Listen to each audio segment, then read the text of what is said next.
Дисциплински постапки за 11 полицајци од Велес, затоа што не постапиле по дел од пријавите на Росица, која беше брутално убиена од поранишниот партнер Илија Стефановски. Ваквиот предлог го дала внатрешната контрола откако провериле како постапувала велешката полиција по сите пријави на жртвата. Извештајот со пропустите на полицајците се испратени до обвинителството за гонење организиран криминал, во кое има специјализирано оделение за полициски службеници.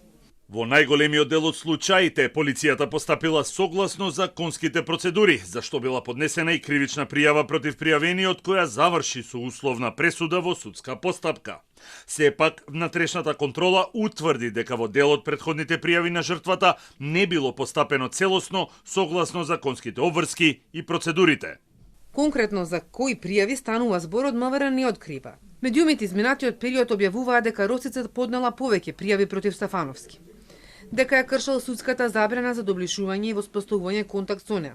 Ја вознемирувал, ја нападнал, пишувал навредливи графити, но и дека бил запален автомобилот на таткој. Според обвинителството на 21 мај, таа пријавила дека Стефановски продолжува да испраќа пораки и фотографии во обид да оствари комуникација со неа. А 3 дена претходно се приближил до незиниот дом и го одзел и го запалил автомобилот на незиниот татко. На 26 јуни велешкото обвинителство ја сослушало и издало наредба до МВР да обезбеди докази од телефонска комуникација, но и 4 наредби да се обезбедат снимки од видеонадзор од различни локации во градот. Но досега обвинителството не добило одговор од МВР што има на снимките. Стефановски добил обвинение за 2 кривични дела: загрозување на незината сигурност и за насилство врз незиниот партнер, што се случиле во февруари и март годинава.